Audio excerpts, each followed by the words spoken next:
Last time, on Twisted, Jesse and Nina sat outside on the front porch, waiting for their 3 o'clock meeting with Andrea. Jesse continued to reassure Nina that everything was going to be okay. As they talked, they were suddenly interrupted by a loud noise. It was a gunshot. Jesse tells Nina that it's probably duck hunters. Then Nina saw something moving through the weeds. She realized that it was Gordon, hunched down, running low, away from the house. Jesse asks who Gordon is. Nina tells her that it's Layla's boyfriend. They wondered why he was running like that, as if he didn't want to be seen. Finally, 3 o'clock arrived, and the girls gathered in the house, waiting on Andrea to come down from her room. A violent storm had begun outside as the girls waited. They started talking amongst each other, and agreed that they should go with Andrea to the nearest house to phone the police. Then Layla makes a statement, saying that the whole thing could still be a joke. Jesse begins to argue with her that the situation was no joke. After a few minutes, Abby mentions that Andrea is late and hasn't shown up yet. The girls went upstairs to Andrea's room and knocked on the door. There was no answer. They thought maybe she had fallen asleep. They knocked some more and tried to call her name out, but still, no answer. Finally, Jesse grabs the door handle and opens it. As the girls step into the room, the first thing they saw was Andrea's feet lying on the floor. Then they saw the dark pool of blood. They froze and screamed in horror. Jesse kneeled down next to Andrea's body and tells them that she's been shot. Then she checks her body and tells them all that Andrea is dead.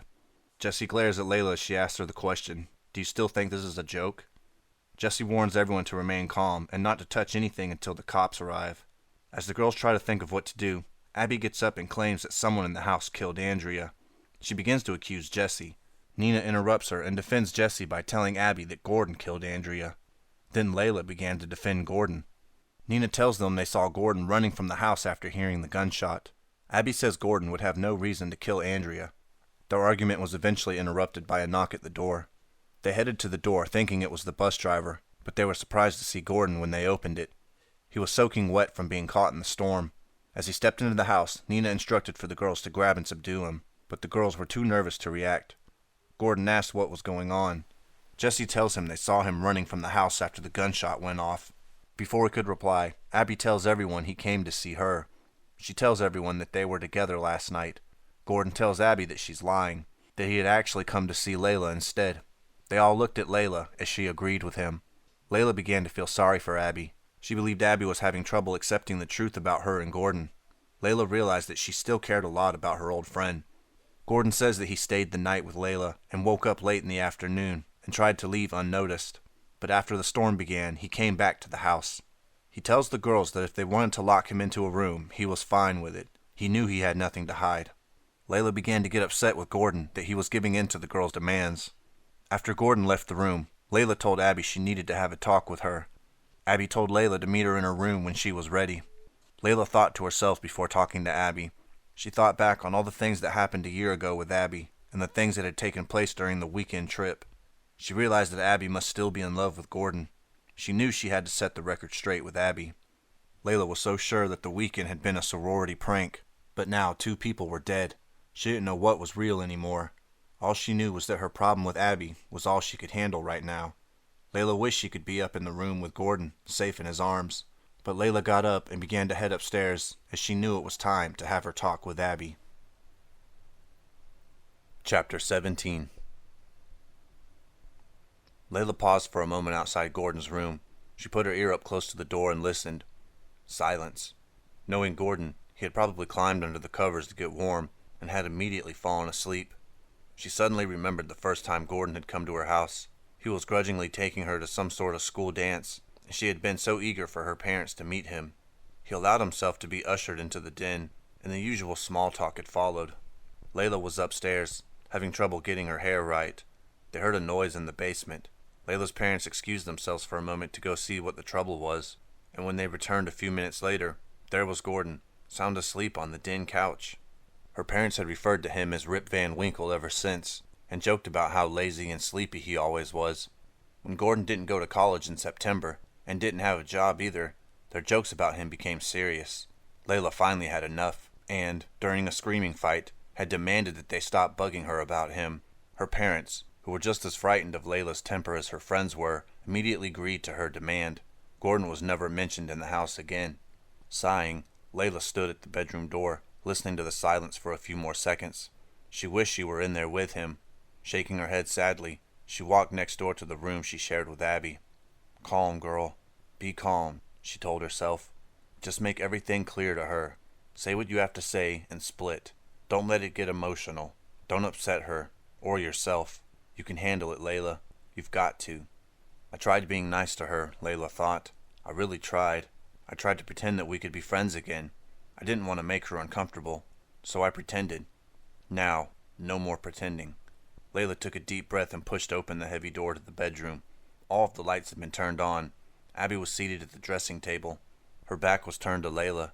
She seemed to be staring into the ornate oval mirror in front of her, not moving, just staring at her reflection. Her hair had been carefully brushed. Layla could see in the mirror that she had put on fresh lipstick and eye makeup. "Abby, it's me," Layla said softly. Abby didn't move. "Abby," Layla called, taking a few steps into the room. For a second, she imagined that Abby was dead, murdered at her dressing table by the same person who had murdered Andrea. But Abby slowly turned around.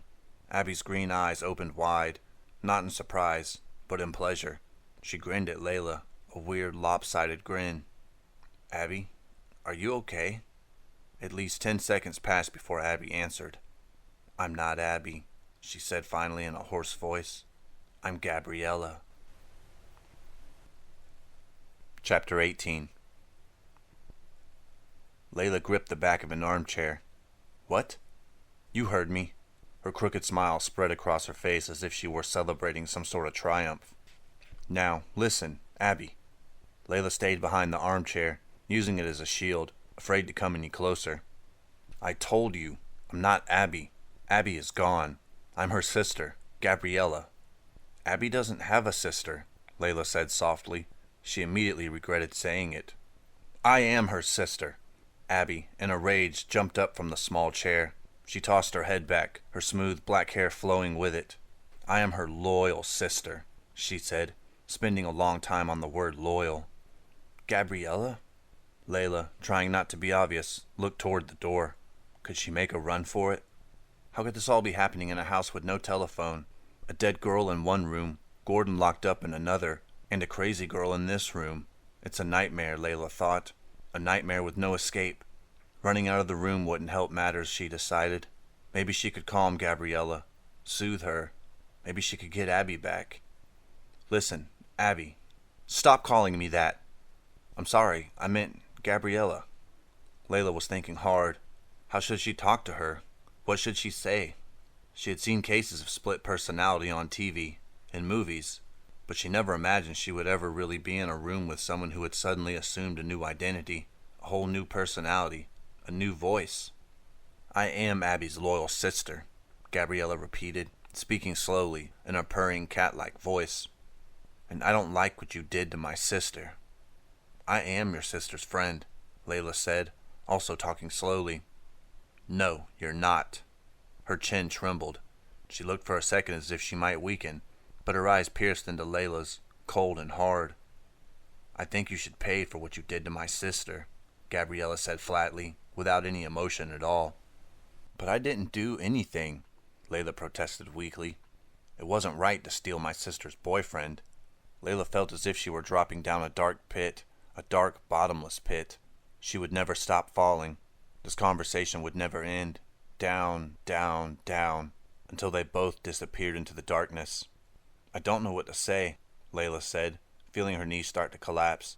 She gripped the chair back tighter and leaned against the back of the chair. "Say something," Gabriella urged, grinning, a grin of pure menace.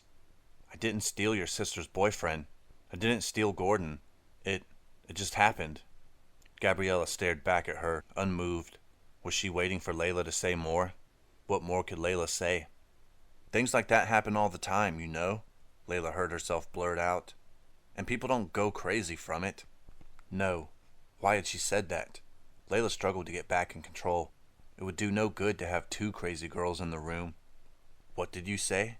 Gabriella asked, more of a threat than a question. "Nothing. I didn't mean—" Layla looked toward the door again. This wasn't going at all well. She didn't seem to be soothing Gabriella at all. In fact, she was getting more worked up. Perhaps the best idea now was to run. Run out the door. Run away. Run far away. How far? How far can I run? Layla asked herself. Away from this house? Away from these girls? From this mess? From everything? Yes, run. Goodbye, Gabriella. Goodbye, poor crazy Abby. She turned back to look at Gabriella one more time before making her escape, and saw Gabriella approaching with something in her hand. A gun. The pistol. Nina's pistol from the robbery. Gabriella smiled, seeing the fear spread across Layla's face. My sister was very upset by what you did, she said. Very upset. Gabriella, wait. In fact, my sister had to go away for a while, because of you. No, really, That's when I promised Abby I'd take care of her. Gabriella took a few steps toward Layla. And that's when I promised Abby I'd take care of you. Layla glanced quickly to the door. If she leaped, if she dived, she could get there in 2 seconds. She could be out of the room and... Wait a minute, Layla thought. She remembered something suddenly. Something important. Something lucky. The pistol. It isn't loaded, remember? It's got blanks, Layla said, backing away from the armchair, preparing to make her getaway. No, no, no, Gabriella said, and laughed. I brought the real thing, Layla. Real bullets. Here, I'll show you. Gabriella raised the pistol and aimed at Layla's head. Her hand was as steady and unwavering as her stare. Without taking her eyes off her target, she pulled back the hammer and lowered her finger to the trigger. Here, Layla, I'll show you. No, Layla screamed. No, Gabriella, put down the gun, please. Chapter 19. Nina walked over to the living room window and pressed her forehead to the cool glass. She stared at the orange flames from the fireplace reflected in the glass. Outside, the rain had slowed to a misty drizzle. The sky was black and starless, the kind of black you only see far from any town, the kind of black that could roll over you, surround you, swallow you up.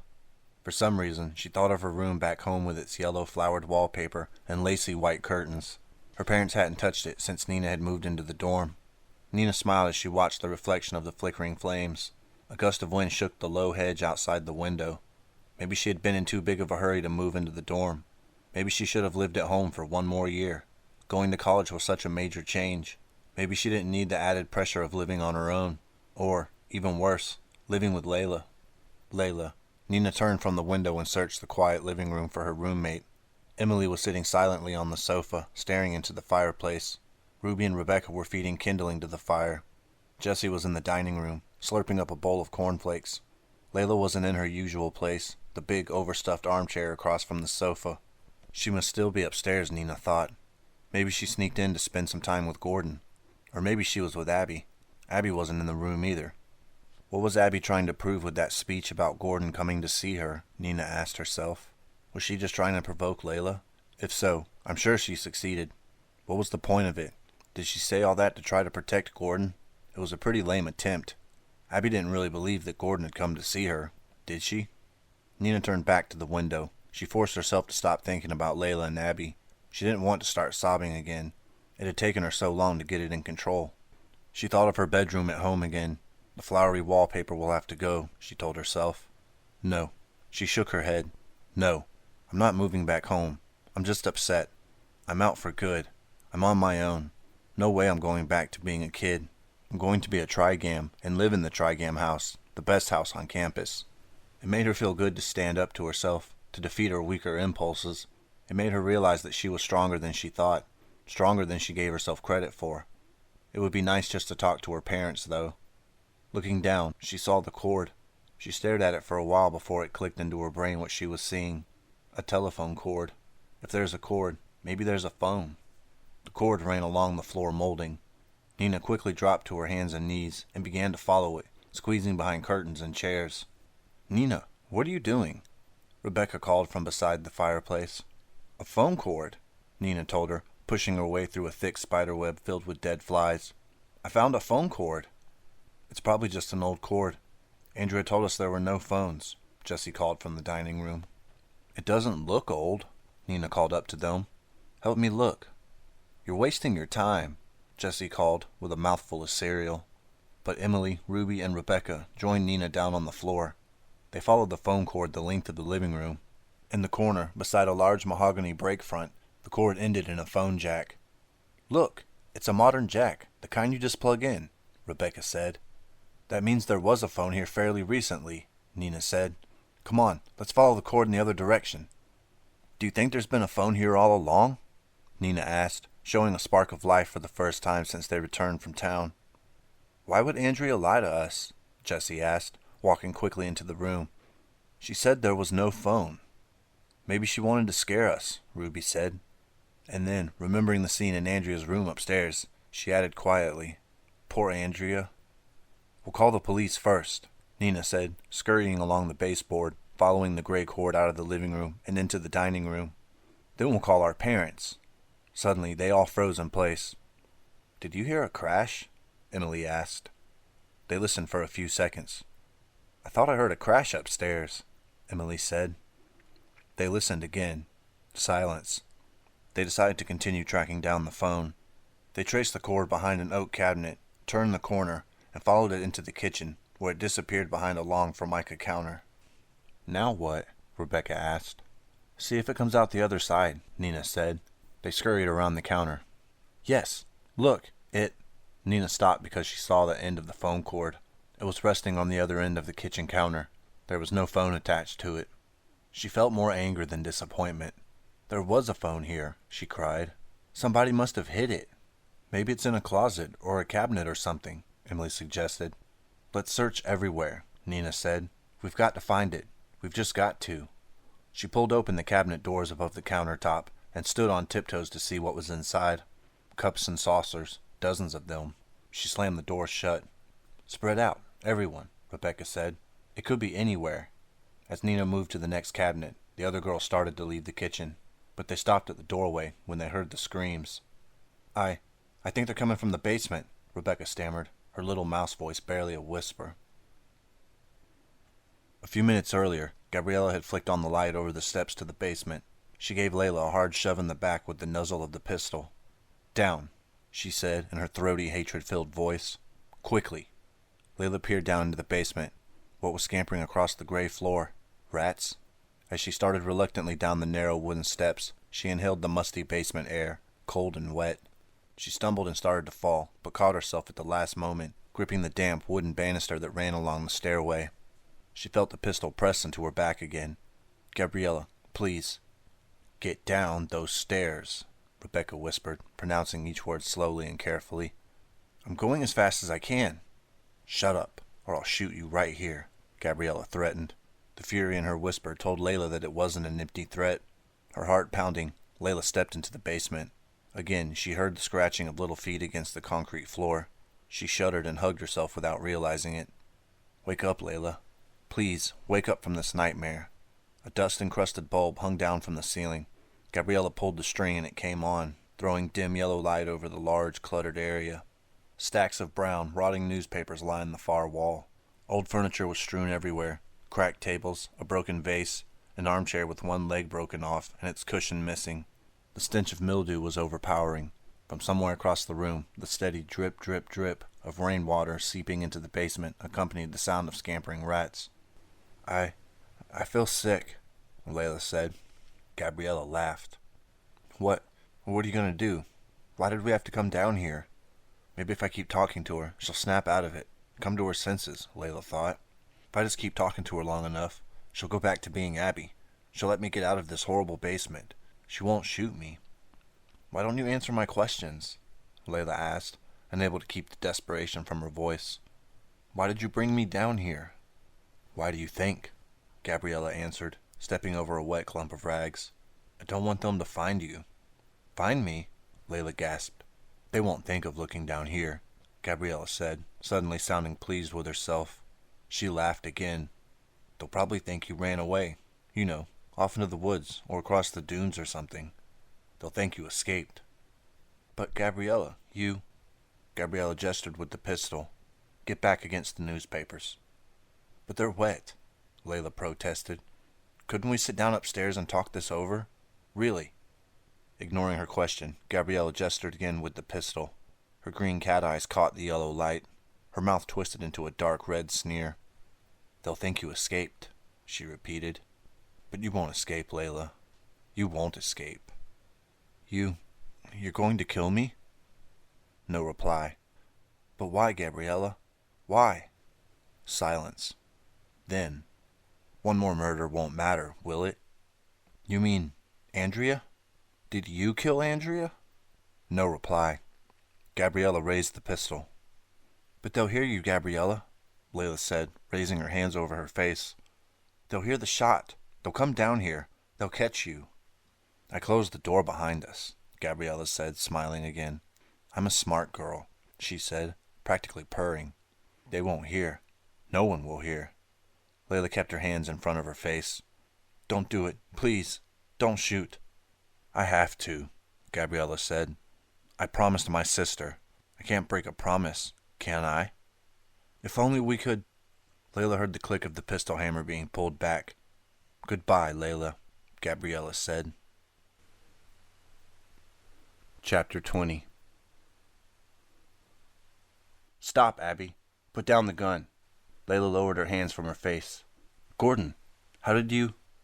Gabriella didn't move. She stared straight ahead, holding the gun steady, aimed at Layla's chest. Go back upstairs, Gordon, she said through clenched teeth, not moving her eyes from Layla. Gordon, do as she says. The bullets are real, Layla screamed. Her mouth was dry. Her knees felt weak and rubbery. She began to feel dizzy and faint. Please, Abby, hand me the gun, Gordon said softly, taking a step forward. I'm not Abby, Gabriella shouted. Are you as blind as you are stupid? Gordon shook his head sadly and looked at Layla. This is what happened to her before, he told her. This is her other personality. What are you talking about? Gabriella asked, looking away from Layla to glare angrily at Gordon. She lowered the gun for a second, but quickly raised it. The gun, Abby. Gordon stretched out his hand. Go away, Gordon. This has nothing to do with you, Gabriella said, staring back at Layla. I'm not going, Abby. Until you give me the gun, Gordon said. He was trying to keep his voice low and calm, but he sounded scared. Gabriella frowned. I promised my sister, Gordon. I can't break my promise. I'm not like you. Listen, Abby. Gabriella. Listen, Gabriella. Shut up, Gordon. You broke your promise, didn't you? I don't know what you mean. Please. Gordon took another step closer and stopped. You broke your promise to my sister. You broke all your promises to my sister. Gabriella's face was suddenly replaced by a crooked smile. Holding the gun on Layla, she looked at Gordon. Maybe I'll kill you too, she said, grinning. Gordon took another step toward her. Gordon, don't! Layla called. Her head was spinning. She didn't know how much longer she could stand with her back up against the wet newspapers, inhaling the stench. Go back. No, stay, Gabriella said, moving the pistol suddenly, aiming it at Gordon's chest. Stay, stay, stay. The more the merrier. I have lots of bullets. Lots and lots of bullets. Gordon, his hand outstretched, his eyes on the pistol that was now aimed at him, took one more step toward Gabriella. Hand me the gun. Please, Gabriella. You broke your promise, Gordon. Broken, broken, broken. Everything is broken now. Goodbye. Goodbye, Layla. Goodbye, Gordon. Gabriella spoke in a low monotone, repeating the word goodbye over and over. Suddenly, her expression changed. Hey, how'd you find us down here? She asked him. Gordon took another step, his hand still outstretched and open. I was in the bedroom next to yours. I heard you arguing. I heard the whole thing. I heard you tell Layla you were taking her to the basement, so I broke down the door and you came running down to rescue your poor, precious Layla, Gabriella interrupted. Layla desperately shook her head no, hoping Gordon would see her. No, Gordon said, thinking hard. I came down to, find Abby. I thought Abby would be here. Gabriella looked confused. Abby? Why would Abby be here? Why'd you want to see Abby? To, talk to her. Liar, Gabriella shouted. You're lying. Your promise was broken. Broken, broken, broken. And now, she aimed the gun at Gordon's chest, you will be broken too. No, Layla screamed. She tried to run toward Gabriella, but her knees wouldn't cooperate, and she stumbled and fell hard onto the cold concrete floor. Gabriella swung around and pointed the pistol down at Layla. Layla struggled to get back to her feet. Taking advantage of the distraction, Gordon moved quickly. He leaped forward, diving toward Gabriella. With a loud groan, he made a desperate grab for the pistol, and it went off in her hand. Chapter 21. Who's screaming? It sounds like Layla. In the basement? Nina didn't want to stop the hunt for the missing telephone. The phone cord was her first glimmer of hope that there might be a way to summon help, a way to bring an end to this horrible weekend. But she knew she wasn't imagining the screams. They were real. The other girls heard them too. Emily pressed her hands over her ears, trying to shut out the sounds. It is Layla, Nina decided. What was she screaming? It sounded like, "No, Gabriella, no." But who was Gabriella? Rebecca, her eyes wild with fear, frantically pulled out a drawer from the counter beside the sink. She pulled too hard and made the drawer fall to the floor with a crash that made everyone jump. Rebecca quickly recovered and picked a big black-handled bread knife from the drawer. "Let's go," she whispered. They followed her to the door to the basement. "Look, the light is on down there," Nina said. For some reason, Emily still had her hands pressed against her ears. I'm not going down there," Ruby said, dark circles under her dark, frightened eyes. "Andrea's dead. We don't want to be next." They heard angry voices downstairs and sounds of a scuffle. "Who's down there?" Rebecca called, brandishing the bread knife in front of her. No reply. "Who's down there?" Rebecca repeated, trying to shout, but her voice still came out a whisper. "We can't just stand here on the steps." Jessie broke in from the top of the stairs. Nina turned quickly to look at her. Jessie had an odd expression on her face. She seemed more confused than frightened. "You can't expect anyone to hear you with your tiny voice," Jessie told Rebecca. She pushed her way past Emily and Ruby. Then she cupped her hands around her mouth and shouted, "Who's down there?" That's when they heard the gunshot. "No!" Emily screamed. "No, no, no!" Ruby turned and began running up the stairs. Jessie squeezed past Nina and began pushing Rebecca down the stairs ahead of her, holding her by the shoulders. Come on, Rebecca. You've got the knife." Nina's throat tightened until she could barely breathe, but somehow she forced her legs to carry her down into the dark, wet basement.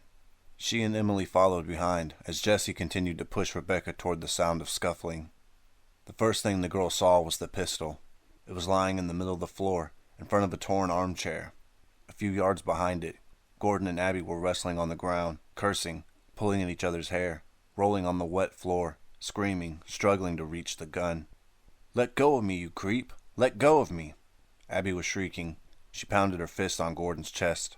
He grabbed her hands and tried to pull them behind her, but she rolled out of his grasp, dived for the pistol, and missed. With a leaping tackle, Gordon dragged Abby back down to the floor. Bringing his knee up into her back, he grabbed her arms roughly and pulled them behind her.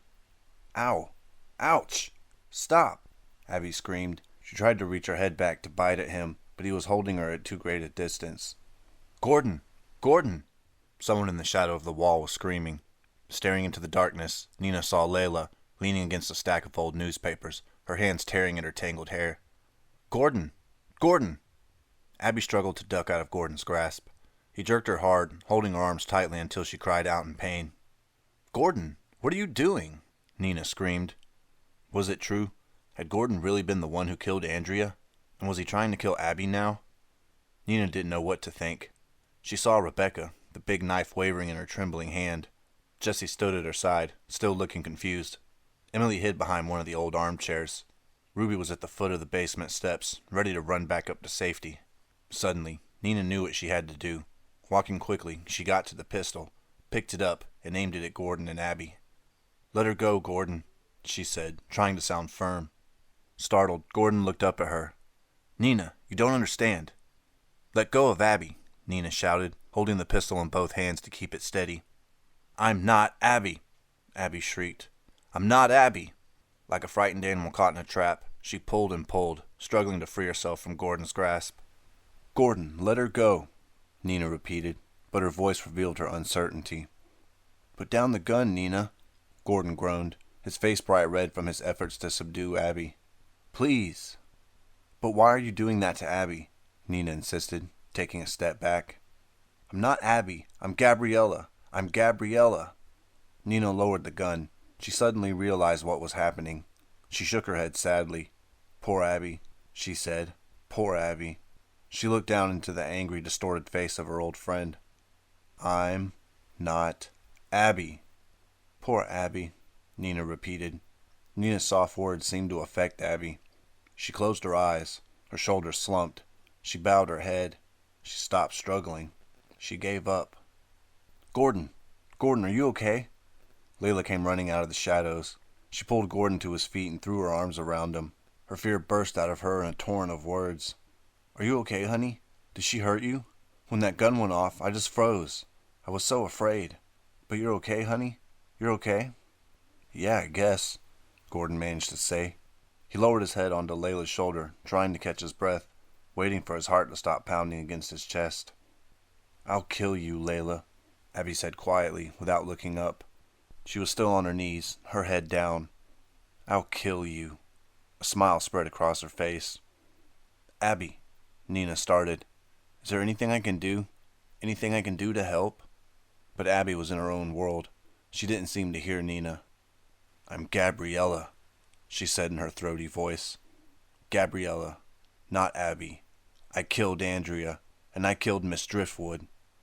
There was a long silence. No one moved. Abby's smile grew wider. She raised her head and grinned up at Layla. I can kill you too, Layla. Layla gasped and held Gordon tighter. I don't believe this, Jessie exclaimed, shaking her head. I just don't believe it. Really. We've got to get help right away, Nina said, ignoring Jessie. The storm has stopped. I'll walk to the nearest house. I'll go with you, Rebecca and Emily said at the same time. That won't be necessary, a voice called from the stairway. Everyone turned around to see who it was. It was Andrea. Chapter 22. Emily and Ruby both shrieked. Rebecca slumped down onto the moldy sofa. Andrea, you're alive?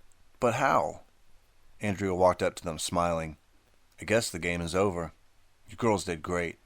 Well, maybe not great, but at least you survived. But Andrea, Nina started. Andrea turned back to the stairway. You can come down now, she called. They all heard light footsteps on the stairs. A few seconds later, a grinning Miss Driftwood appeared. Surprise, everyone, she said, looking very sprightly and jolly.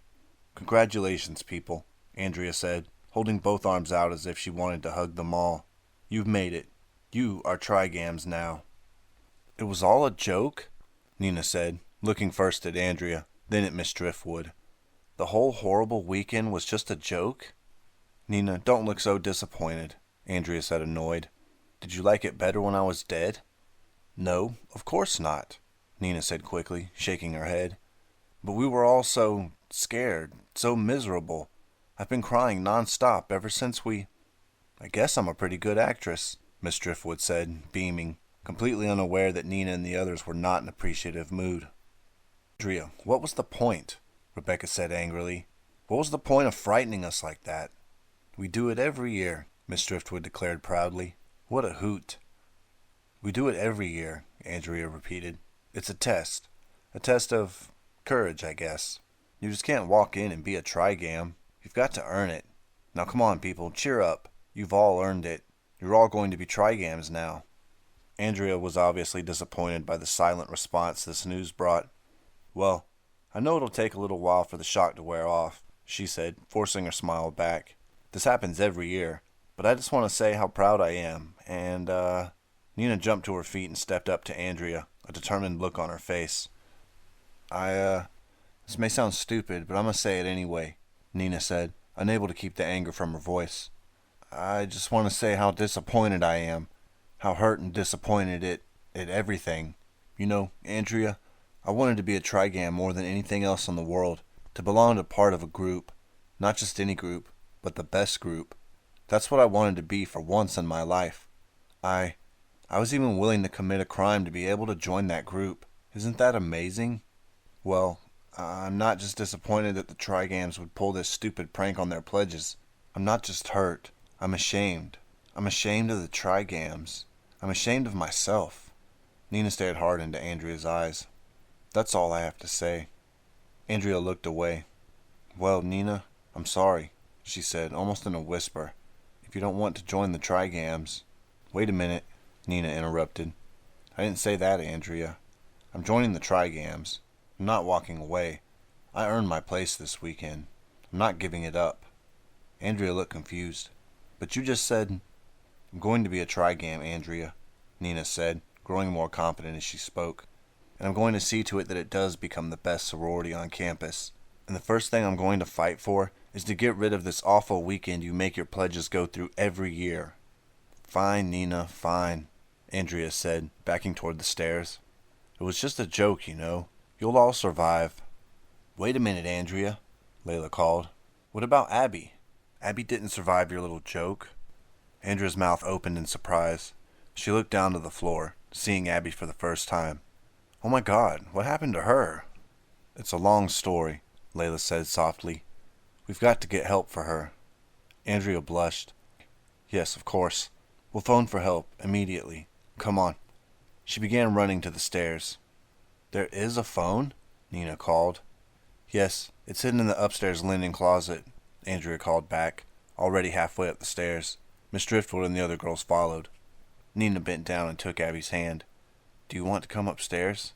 She asked softly. I'm not Abby. I'm Gabriella. Can you stand up, Gabriella? Or do you want to stay here? Nina asked her.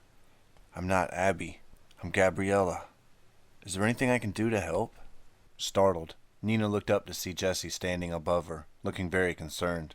Do you want me to help carry her upstairs? Jessie asked. I don't think we'd better, Nina replied.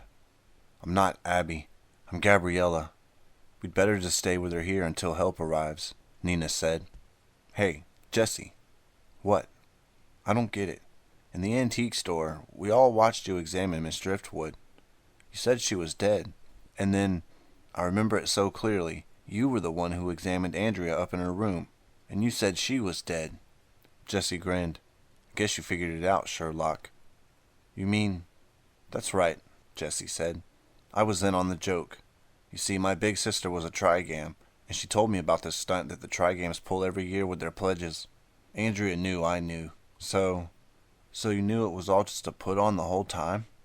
Jessie's smile faded. Tried to tell you not to take it so seriously, Nina.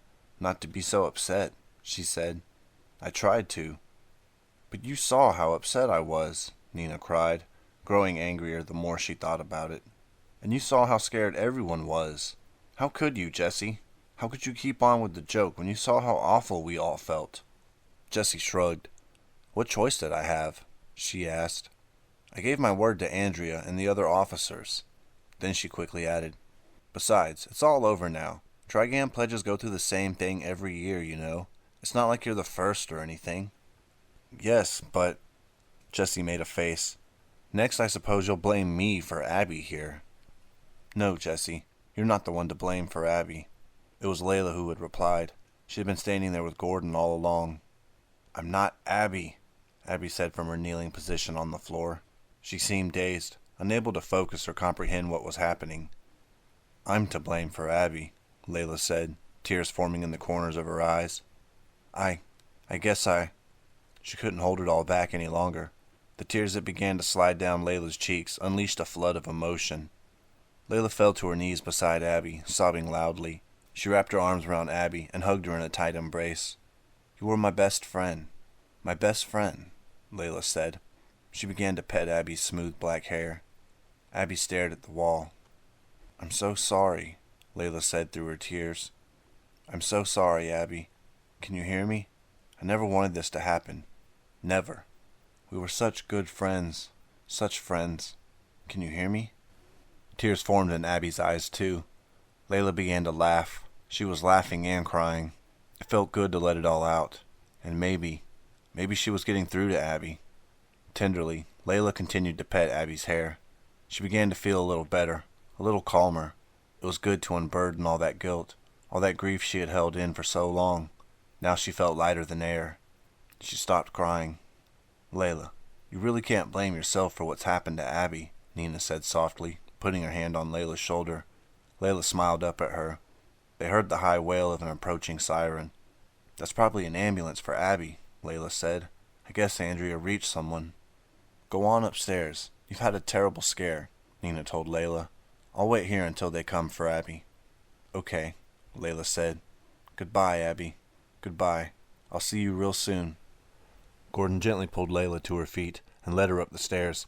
A few moments later, they were standing in the living room, staring into the fireplace at the ragged carpet of glowing red embers, remains of the dying fire.